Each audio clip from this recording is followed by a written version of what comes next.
Accounting policies. Accounting policies are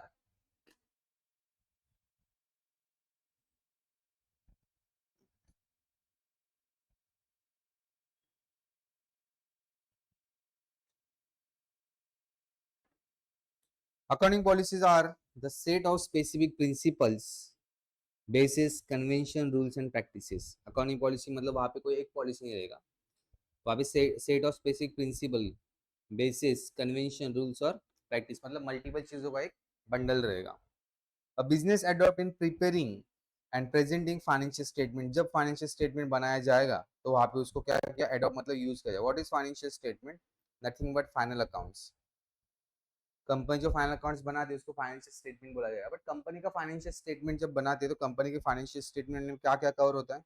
profit and loss account, balance sheet, cash flow statement, notes to account. इसका presentation हम लोगों ने कल देखा था. कल मैंने टाटा कंपनी का तुम लोगों को एनुअल रिपोर्ट ओपन करके दिखाया था, उसके अंदर कैसे होता है बता दिया था. This policy guide how transaction are recognise, measured and recorded and disclose. ये गाइडलाइंस तुम लोगों को बताता है ट्रांजेक्शन को रिकॉग्नाइज, आइडेंटिफाई कैसे करोगे, मेजर मतलब कैलकुलेट कैसे करोगे, रिकॉर्ड मतलब बुक्स ऑफ अकाउंट में रिकॉर्ड कैसे करोगे, डिस्क्लोज मतलब पब्लिक के सामने डिस्क्लोज शो कैसे करोगे. They bring uniformity and comparability. अभी यूनिफॉर्मिटी कंपेरेबिलिटी ऐसा वर्ड क्यों आया हुआ है?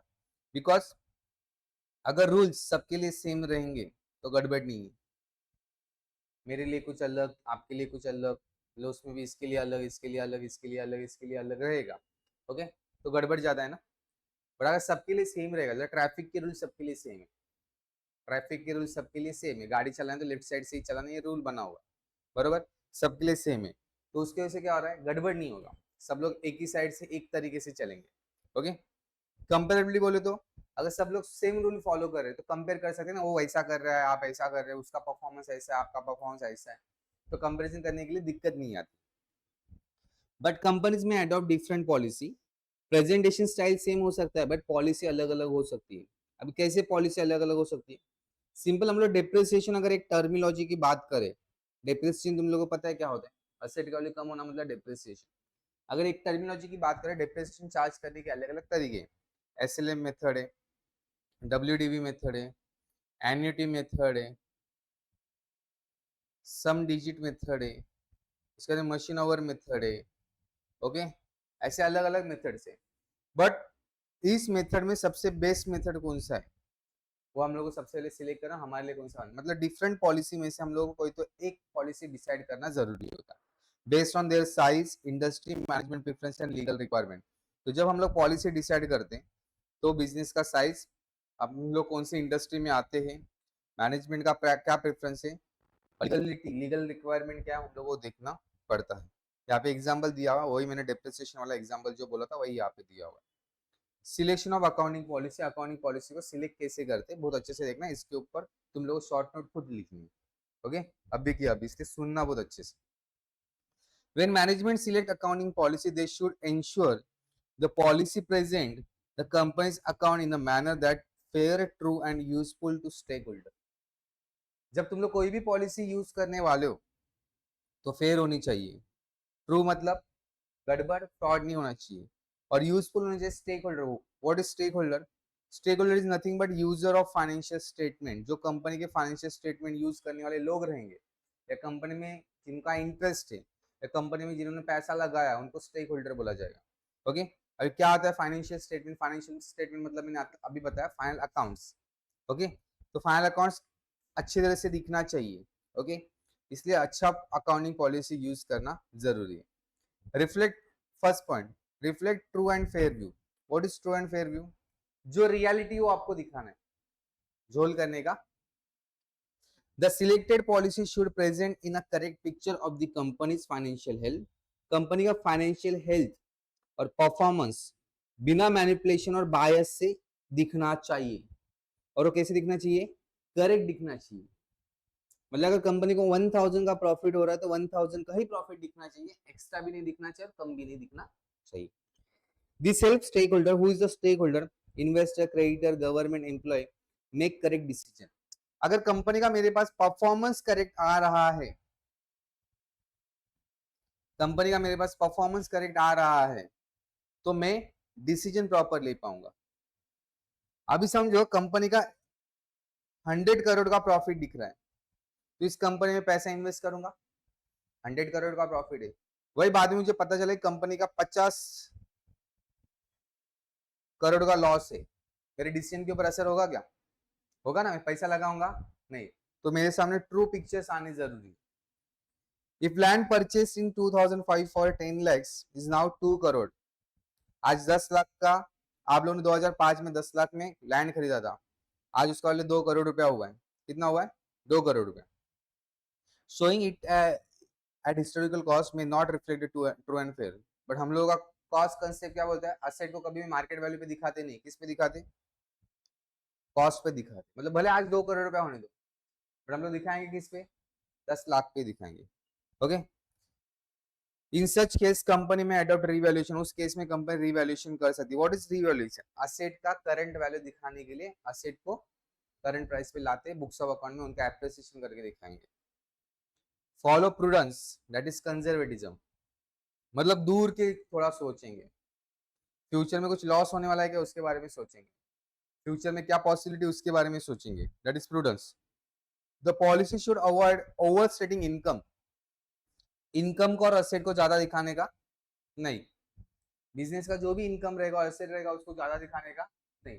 Must make a provision for all possible losses, उसके साथ साथ फ्यूचर में अगर तुम लोगों को लॉस होता रहेगा तो उसको आज लाइक आपका कस्टमर लग रहा है आपका पैसा डुबाने वाला है, चलो पीडीडी बनाओ, प्रोविजन फॉर डाउटफुल डेट। पता है ना तुम लोग फाइनल अकाउंट में डेटर्स में से माइनस करते थे, स्टॉक को हमेशा विचुअल्स लोअर पे दिखा रहे थे, स्टॉक का दो वैल्यू दिया जाता, मार्केट वैल्यू और cost, because of conservatism concept तुम लोग ये करते हो। This protect the user from being misled by inflated figure, उसके से जो बुक्स ऑफ अकाउंट के यूजर्स है वो मिसलीड नहीं होते, और उनके पास इन्फ्लेटेड फिगर मतलब बड़े हुए नंबर्स दिखते नहीं है, ज्यादा नंबर मतलब बड़े बड़े नंबर्स दिखते नहीं है, जो रियलिटी वो दिखेगी। Ensure materiality, what is materiality? Materiality क्या होता है? इंपॉर्टेंट पॉइंट मतलब मटेरियलिटी, मटेरियलिटी मतलब important point. Material means giving importance only to items that are significant, significant मतलब जो बिजनेस के एंगल से इंपॉर्टेंस है, इंपॉर्टेंट है, enough to influence the decision, decision के ऊपर असर। कल मैंने एग्जांपल दिया था, याद करो, X company Y company, X company का 10,000 रुपए का टर्नओवर है और वाई कंपनी का 10,000 करोड़ का टर्नओवर है। एक्स कंपनी में 1,000 का गड़बड़ हुआ और वाई कंपनी में 1,000 का गड़बड़ हुआ, ये 1,000 नंबर किसके लिए सबसे ज्यादा जरूरी है? एक्स के लिए, बराबर ना? एक्स का ऑलरेडी 10,000 का है, उसके सामने 1,000 का गड़बड़ है, बराबर। अगर मुझे पता चल रहा है कि एक्स कंपनी में 10,000 के सामने 1,000 का गड़बड़ है, तो 1,000 इज मटेरियल फैक्ट, मटेरियल बहुत इंपॉर्टेंट चीज हो गया, बट 10,000 करोड़ के सामने 1,000 है, दिस इज नॉट मटेरियल। मैं बोलूंगा बड़े बड़े कंपनी में छोटी छोटी बातें होती रहती है, ओके। तो ये 1,000 इसके लिए इंपॉर्टेंट नहीं है, बट इसके लिए इंपॉर्टेंट है। मतलब business to business materiality level change हो सकती है। तो एक्स कंपनी में मुझे पैसा लगाना हो तो मैं लगा सकता हूँ, 10,000 के सामने 1,000 का गड़बड़ था, मैं पैसा लगाऊंगा क्या? मैं क्या बोलूंगा, अरे 10,000 के सामने 1,000 का गड़बड़ है, मेरा पैसा डूब सकता है, पैसा लगाऊंगा नहीं। बट वाई कंपनी में 10,000 करोड़ के सामने 1,000, शायद मैं वहां पे पैसा लगा दूं। Small and insignificant item can be recorded in a simplified manner, अगर छोटे आइटम्स रहेंगे तो उसको सिंप्लीफाइड मैनर में दिखाओ, बट जो जरूरी चीजें रहेगी उसको प्रॉपरली प्रेजेंट करना जरूर है। Promote consistency, what is consistency? Similarity, uniformity हर साल तुम लोगों को दिखाना है। मतलब इस साल अगर मैं कोई एक मेथड यूज कर रहा हूँ तो अगले साल मुझे दूसरा मेथड यूज करना, उसके अगले साल तीसरा मेथड यूज करना, सेम मेथड मुझे हर साल यूज करना है, सेम अकाउंटिंग पॉलिसी यूज करना है। Once a policy selected it should be follow consistently from year to year. Consistency ensure the comparability across the different accounting period. अगर मैंने year 1 में एक पॉलिसी यूज किया है, ईयर 2 में भी वही पॉलिसी मैंने यूज की है, तो मैं कंपेयर कर सकता हूँ लास्ट ईयर के प्रॉफिट को करंट ईयर के प्रॉफिट के साथ, बिकॉज मैं सेम मेथड के साथ जा रहा हूँ। A change in policy should be made only when the lead to more reliable और रिलेवेंट इंफॉर्मेशन। आपको चेंज करना पड़ेगा तो करो, कुछ प्रॉब्लम नहीं, अगर जरूरी होगा तो। मतलब लॉ बोल रहा है अभी ये मेथड ही बंद हो गया, ये अब तक हम लोगों ने किया हुआ प्रेजेंटेशन और गलत प्रेजेंटेशन किया हुआ है, तो उस टाइम पे आप लोगों को क्या करना पड़ेगा, मेथड को चेंज करना पड़ेगा, अदरवाइज मेथड चेंज करने का नहीं।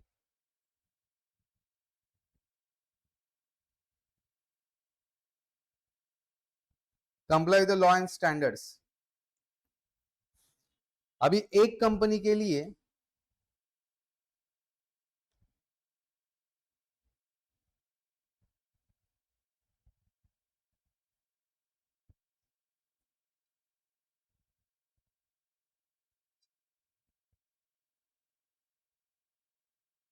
ठीक है, एक कंपनी के लिए बच्चे लोग कंट्रोल करने वाले बहुत सारे लोग रहते हैं। उसको कंपनी एक्ट भी कंट्रोल करेगी, मतलब ROC. Income tax act control करेगा, बोले तो इनकम टैक्स डिपार्टमेंट। सेबी की गाइडलाइन कंट्रोल करेगी, बोले तो सेबी भी कंट्रोल करेगा। मतलब एक कंपनी को कंट्रोल करने वाले इतने लोग रहते हैं। ओके, तो कंपनी को हर एक एक्ट के हिसाब से रूल फॉलो कर, हर एक एक्ट के हिसाब से रूल फॉलो करना। मतलब मैं रास्ते से जा रहा हूँ गाड़ी चलाते वक्त, मतलब मैं एक सिंपल सिटीजन हूँ, ओके, नॉर्मल ह्यूमन बीइंग हूँ मैं, एक नागरिक हूँ मैं। तो नागरिक होने के वजह से मुझे इधर के जो भी रूल्स एंड रेगुलेशन है यूज करने। एग्जाम्पल कि मुझे रास्ते से जाना है तो मैं गाड़ी चलाऊंगा तो लेफ्ट साइड से ही चलाऊंगा। पहली चीज, इधर उधर कचरा डालना अलाउड नहीं है, मुझे ये भी रूल फॉलो करना है। मतलब मुझे एक तो ट्रैफिक रूल भी फॉलो करना है, सेकेंडली मुझे म्यूनिसिपैलिटी का रूल भी फॉलो करना है, बराबर। म्यूनिसिपैलिटी का मुझे किधर भी आग लगाना अलाउड नहीं है, क्योंकि मुझे पॉल्यूशन वाला रूल भी फॉलो करना है। मतलब एक ह्यूमन बीइंग है तो मुझे अलग अलग रूल फॉलो करने, वैसे एक कंपनी को अलग अलग एक्ट के हिसाब से अलग अलग रूल फॉलो करने पड़ेंगे। The accounting policy must align with the statutory requirement as per the Companies Act, Income Tax Act, SEBI guidelines and accounting standard. Compliance ensure that the company is legally sound. Legally sound मतलब कि हर एक legally चीजें जो है उसको fulfil कर रहे, compliance इसको फुलफिल कर रहे हैं, and trusted bye regulator and investor. Okay, क्या अकाउंटिंग पॉलिसी को आप चेंज कर सकते हो? यस, कर सकते हो। नंबर वन, लॉ ही आपको बोल रहा है अभी आपको चेंज करना है। लॉ क्या बोल रहा है आपको अभी चेंज करना है। अब तक आप लोगों ने जो प्रेजेंटेशन किया तो गलत तरीके से किया था, तो अभी नया मेथड यूज करने से प्रेजेंटेशन कैसे होने वाला है? बेटर होने वाला है। अब तक आप लोगों ने जो प्रेजेंटेशन किया था गलत किया था। और लास्ट, आपकी इंडस्ट्री प्रैक्टिस के लिए वो अभी जरूरी बन चुका है। आपकी इंडस्ट्री प्रैक्टिस के लिए अभी वो जरूरी बन चुका है, आपको वही फॉलो करना है अभी। डन। ये लॉ बोल रहा है आपको चेंज करना है, या इंडस्ट्री प्रैक्टिस के लिए अभी जरूरी है? इंडस्ट्री प्रैक्टिस के लिए जरूरी है। उसके लिए उस टाइम पे तुम लोग अकाउंटिंग पॉलिसी चेंज कर सकते हो, अदरवाइज चेंज करना नहीं। मतलब लॉ बोल रहा है चेंज करना है, या जो पॉलिसी तुम लोगों ने अब तक यूज किया वो बंद ही हो चुका है, और प्रेजेंटेशन आप लोगों को बेटर करने के लिए इन 30 केस में तुम लोगों को क्या करना पड़ेगा? अकाउंटिंग पॉलिसी को चेंज करना पड़ेगा। समझ में? अभी अकाउंटिंग पॉलिसी चेंज हुआ तो करना क्या है देख लो। एक चेंज के से आपका प्रॉफिट चेंज होगा, असेट का वैल्यू चेंज होगा, लायबिलिटी का वैल्यू चेंज होगा। जिसे सिंपल डेप्रिसिएशन का वैल्यू हम लोग कंसीडर करें, डेप्रिसिएशन। डेप्रिसिएशन पहले 1000 रुपया चार्ज कर रहे थे, अभी 800 रुपया चार्ज कर रहे हैं। क्या होगा? अभी असेट पहले 1000 से कम हो रहा था, अभी कितने से कम होगा? असेट के ऊपर असर हुआ क्या? डेप्रिसिएशन का सेकंड इफेक्ट कहां पे जाता है? प्रॉफिट एंड लॉस अकाउंट में। तो प्रॉफिट एंड लॉस के ऊपर असर हुआ क्या? प्रॉफिट एंड लॉस में क्या आने वाला? नेट प्रॉफिट ट्रांसफर कहां पे होगा? कैपिटल में, मतलब लाइबिलिटी साइड में। तो लाइबिलिटी के ऊपर भी असर हुआ क्या? मतलब एक आइटम चेंज करने से मल्टीपल जगह पे तुम लोगों का असर होने वाला है। अगर आप लोगों ने चेंज भी किया है तो उसको डिस्क्लोज करो प्रॉपर, रीजन बताओ क्यों चेंज किया, और उसके से फाइनेंशियल्स क्या इम्पैक्ट हो चुके हैं, आपका प्रॉफिट कम हुआ, लॉस कम हुआ, ये आपको सब बताना जरूरी है एज पर AS1 और इंड AS8 के हिसाब से। एस पढ़ोगे बाद में, अभी नहीं पढ़ोगे। हाँ, एक्ट नहीं है, एएस है, अकाउंटिंग स्टैंडर्ड अकॉर्डिंग रूल्स। ये सब है, अच्छा है, इतना बुरा नहीं है, पढ़ने में मजा आता है। ओके, तो यहाँ पे अपना अकाउंटिंग पॉलिसी वाला पार्ट खत्म हो गया।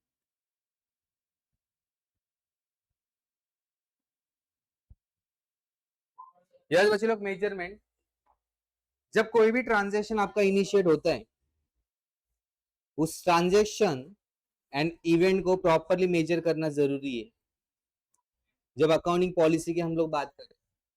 ओके, आप लोगों को जो डायरेक्ट अकाउंटिंग दिया हुआ है वहां पे डायरेक्ट फाइनेंशियल स्टेटमेंट के बारे में डिटेल्ड एक्सप्लेनेशन है, और वो फाइनेंशियल स्टेटमेंट कंपनी के एंगल से हमेशा सोचा जाएगा। किसके एंगल से सोचा जाएगा? कंपनी के एंगल से सोचा जाएगा। तो वहां पे जितने भी आइटम्स रहेंगे उसको प्रॉपरली मेजर करना जरूरी है। Measurement means assigning number to objects, event, attribute according to rules, so that they can be compared, recorded, and communicated. In accounting, measurement involves the quantifying economic event, resource in monetary terms. आपको उसको money में record करना है। किसमें record करना है? Money में। Example, आप लोगों ने मशीनरी परचेस किया 10 lakhs में। कितने परचेस किया? 10 lakhs। तो आप लोगों ने मेजर किया हो मनी में, पैसे में मेजर किया हुआ है। ओके, एम्प्लॉय को ट्रेनिंग दिया, तो ट्रेनिंग आप उसको नॉन मॉनिटरी बेनिफिट क्या हुआ वो नहीं देखोगे, मॉनिटरी आपको कितना एक्सपेंसेस लगा हुआ है आपको क्या करना पड़ेगा, वो रिकॉर्ड करना पड़ेगा। शायद उसके स्किल में डेवलपमेंट हुआ रहेगा, उसने कुछ एडिशनल स्किल पढ़ा रहेगा, उसका कुछ लेना देना आपको नहीं है। Okay, object and events to be measured in accounting. Accounting is essential a system of measurement. It measure and record the financial position and financial performance. जब फाइनेंशियल पोजीशन की बात करेंगे तो वहां पे बैलेंस शीट के आइटम्स की बात करेंगे, और फाइनेंशियल परफॉर्मेंस की जब हम लोग बात करेंगे तो वहां पे प्रॉफिट एंड लॉस अकाउंट के आइटम की बात करेंगे। दरवाजा बंद करो doctor.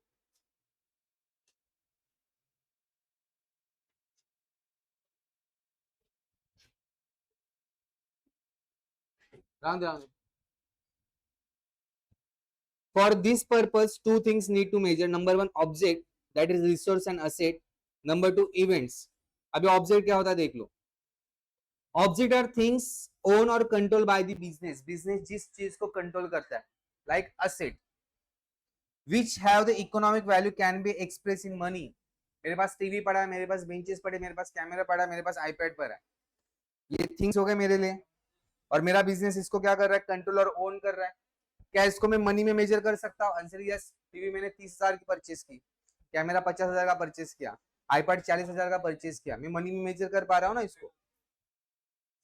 These are usually resources that will future economic benefit, जिसमें आपको फ्यूचर में क्या मिलता है, बेनिफिट मिलने वाला। Okay, they are listed in the balance sheet, और बैलेंस शीट में एसेट साइड में दिखाया जाएगा, जिससे land, equipment, furniture, fixtures, patent, trademark, copyright, stock, inventory, cash and bank balance. What is event? Events are the economic activity or financial transaction that affect the financial position of a business. These are action events that bring change in the value of asset, liability, income and expenses. एक best example हम लोग लेते हैं depreciation. तो depreciation is a event, transaction and activities, कि जो मेरे खुद का कोई चीज नहीं है, माझ्याकडे कोणती वस्तू नाहीये ती, ओके, वो मेरी प्रॉपर्टी भी नहीं है, ओन नहीं है मेरा, बट वो बिजनेस में चार्ज करना जरूरी है, और वो डिप्रिसिएशन चार्ज करने की वजह से बिजनेस के असेट के साथ साथ इनकम, एक्सपेंस और लायबिलिटी के ऊपर भी असर होता है। कैसे होता है देख लेना। 1,000 रुपए का डिप्रिसिएशन एक आइटम है, डिप्रिसिएशन, वो एक आइटम डिप्रिसिएशन 3 जगह पे असर करके जाता है। नंबर 1, असेट को कम करेगा। नंबर 2, बिजनेस में लॉस करके दिखेगा। लॉस हुआ मतलब बिजनेस का नेट प्रॉफिट कम हो जाएगा, बरोबर। अभी लॉस बुक करने की वजह से इसका असर कहां पे जाएगा, कैपिटल के ऊपर। कैपिटल कहां पे रहता है, लायबिलिटी में। मतलब असेट के साथ साथ प्रॉफिट एंड लॉस में भी इफेक्ट जाने वाला है, और लायबिलिटी साइड में भी इफेक्ट जाने वाला है। मतलब एक आइटम मल्टीपल जगह पे इफेक्ट करके जाएगा। Okay, they are reflected in profit and loss account, that is income statement, or in adjustment to the assets and liability. जिसे डेप्रिसिएशन तो प्रॉफिट एंड लॉस में दिखेगा, उसके साथ साथ असेट और लायबिलिटी में दिख सकता है। Example, sale, purchase, rent, salary, depreciation and tax liability. तो मेजरमेंट में तुम लोगों को दो चीजों का मेजरमेंट करना है। Number 1 object, number 2 events. Object मतलब things, property own by business, और इवेंट्स बोले तो ऐसे बिजनेस के एक्टिविटीज जो बिजनेस के फाइनेंशियल परफॉर्मेंस और फाइनेंशियल पोजीशन के ऊपर असर करने वाला है। Standards and scale of measurement. To measure consistently we need standard units. हमारे इंडिया में क्या है, रुपीज है, यूएस में होता तो डॉलर होता। Scale of, in accounting the standard is money. Scale of measurement ensure uniformity. अगर डॉलर हो, रुपीज यूज हो रहा है तो पूरे इंडिया में रुपीज यूज होना चाहिए, और पूरे फाइनेंशियल स्टेटमेंट में रुपीज होना चाहिए। मतलब प्रॉफिट एंड लॉस अकाउंट बनाओगे रुपीज में, और बैलेंस शीट बनाओगे डॉलर में, चलेगा क्या? नहीं। तो बैलेंस शीट भी आपका रुपीज में बनना चाहिए। Dimension of measurement scale. Accounting measurement is not just about money but also time and value change. Time dimension transition recorded or a particular period like monthly हो सकता है, वो क्वार्टरली हो सकता है, हाफ ईयरली हो सकता है या ईयरली हो सकता है. Value dimension. Asset and liability can be valued differently based on the chosen principle and एक लाइन यहाँ पे ऐड करना और पॉलिसीज. आप लोगों ने जो प्रिंसिपल पॉलिसी यूज किया उसके हिसाब से आपका मेजरमेंट में चेंजेस आ सकता है. अभी अकाउंटिंग मेजरमेंट डिसिप्लिन क्या देख लेना. Accounting is often called measurement discipline because it measures the business resources, obligation and performance in money. What is business resources? Asset. What is obligation? Liability. Performance business के profit and loss के items मतलब income and expenses. It provide a numerical information. हर item का numerical information because of money measurement मिलता है. Asset भी money measurement के हिसाब से मिलता है. कितने के असेट है, कितने असेट है लोग नहीं बोलते, कितने के असेट है. मेरे पास कितने असेट है मैं बोलूंगा तो मैं बोलूंगा मेरे पास 100 बेंचेस पड़े हुए, 3 कैमरा पड़े हुए, 3 टीवी पड़े हुए. ओके, कैसे बोलूंगा तो किसी को वैल्यू समझेगा क्या उसका? Answer is no. बट वही बोलूंगा मेरे पास 1 लाख के बेंचेस पड़े हुए, बरोबर, 2 लाख का टीवी पड़ा हुआ है, 3 लाख के कैमरास पड़े हुए, 3 लाख का मेरे पास कंप्यूटर और लैपटॉप पड़ा हुआ है. मैं ऐसा बोलूंगा तो लोगों को समझेगा कि एक्चुअली मेरे पास कितने का असेट है. इसलिए असेट को हमेशा मनी में, इनकम को भी हमेशा मनी में मेजर करो, लायबिलिटी को भी हमेशा मनी में मेजर करो, एक्सपेंसेस को भी हमेशा मनी में मेजर करो, इनकम को भी हमेशा मनी में ही मेजर करो. That is money measurement concept. समझ में आया? पक्का? तो जब हम लोग मनी मेजरमेंट की बात करेंगे, मेजरमेंट की बात करें तो वहां पे हम लोग को मेजरमेंट 2 चीजों का मेनली करना है. Number 1 objects, number 2 events. Objects मतलब जो प्योरली बिजनेस के असेट्स रहेंगे, इवेंट में सब आएगा असेट छोड़ के. समझ में आया? समझा क्या रे? तो लिख लो.